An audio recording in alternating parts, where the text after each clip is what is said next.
कभी एक टीजर से फिल्म का प्रमोशन नहीं करता, पूरे सिनेमा की डायरेक्शन बदलने की हिम्मत कर देता है। और टॉक्सिक का लेटेस्ट टीजर देखने के बाद एक ही फीलिंग आई, शायद 1 जुलाई 2026 को इंडिया सिनेमा ने एक नया चैप्टर शुरू कर दिया है। अब समझ में आ गया कि यश के नाम के आगे सिर्फ स्टार नहीं, रॉकिंग स्टार क्यों लिखा जाता है, क्योंकि ये बंदा जब भी स्क्रीन पर आता है उससे पहले पूरी इंडस्ट्री डिस्कशन मोड में चली जाती है। और इस बातों से टीजर ने ही लोगों की नींद उड़ा दी है। सच कहूं, ये YouTube का शायद पहला ऐसा टीजर होगा जिसे लोग प्ले से ज्यादा पॉज करके देख रहे हैं। हर फ्रेम में कुछ ना कुछ छुपा हुआ है। स्क्रीन जहां रोकोगे वहां या तो नया डिटेल मिलेगा या नया कंट्रोवर्सी। और इसीलिए टीजर शुरू होने से पहले जो वार्निंग आती है उसका असली मतलब टीजर खत्म होते होते समझ आ जाता है। प्यार के नाम पर जो दुनिया दिखाई गई है उसमें रोमांस कम, मैडनेस ज्यादा है। और सबसे डेंजरस बात यह है कि इस बार विलन जैसा फील हीरो से नहीं हीरोइन से आ रहा है। KGF में एक अधीरा था, यहाँ लग रहा है कि 5 अलग अलग मॉन्स्टर्स एक ही फिल्म में मिल गए। कियारा को देखकर लगा कि सिर्फ आंखों से भी कैरेक्टर लिखा जा सकता है। इतना इंटेंस एक्सप्रेशन था कि डायलॉग की जरूरत ही नहीं पड़ी। और बैकग्राउंड में गीतू मोहनदास का नरेशन, भाई जिस कॉन्फिडेंस से वो लाइंस बोली गई है उसके बाद समझ आ गया कि ये फिल्म किसी कंफर्ट जोन के लिए नहीं बनी। हम सब सोच रहे थे विजुअल सरप्राइज करेंगे, लेकिन यहाँ तो dialogues he out of syllabus निकले।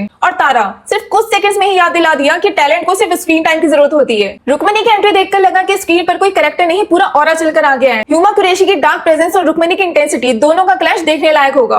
और नयनतारा, उनका पूरा लुक ऐसा है जैसे किसी डार्क कॉमिक यूनिवर्स की क्वीन हो। लेकिन टीजर का असली गेम लास्ट के कुछ सेकंड्स में शुरू होता है। यश का फाइनल डायलॉग और उसके बाद वाला एक्सप्रेशन वही बता देता है कि ये सिर्फ एक्शन फिल्म नहीं है, इसके पीछे कुछ और ही चल रहा है। और अगर उस वन लाइनर का हिडन मीनिंग समझ नहीं आया तो टीजर एक बार और देखना पड़ेगा। यश का एटीट्यूड भी अलग लेवल लग रहा है, ना अननेसेसरी स्वैग, ना हीरो वाली ओवर एक्टिंग, सीधा मैसेज, सामने जो भी आएगा उसका हिसाब होगा। और एक्शन की डिटेलिंग देखकर समझ आ जाता है कि जॉन विक वाली स्टंट टीम का नाम सिर्फ मार्केटिंग के लिए नहीं जोड़ा गया। लास्ट सीक्वेंस ही फिल्म के टाइटल टॉक्सिक का असली फील देता है। एक बात और माननी पड़ेगी, इस फिल्म का सबसे डेंजरस वेपन सिर्फ यश नहीं, गीतू मोहनदास का विजन भी है। अडल्ट सब्जेक्ट को जिस मैच्योरिटी के साथ प्रेजेंट किया गया है उसके लिए हिम्मत चाहिए। सोचो, अगर इस टीजर को किसी और डायरेक्टर ने बनाया होता तो अब तक सोशल मीडिया पे बॉयकॉट ट्रेंड चल रहा होता, लेकिन यहाँ लोग शॉक में ज्यादा हैं और जजमेंट में कम। और यही बात मुझे सबसे ज्यादा इंटरेस्टिंग लगी। टीजर इतना कुछ दिखा देता है फिर भी स्टोरी का 1% भी रिवील नहीं करता।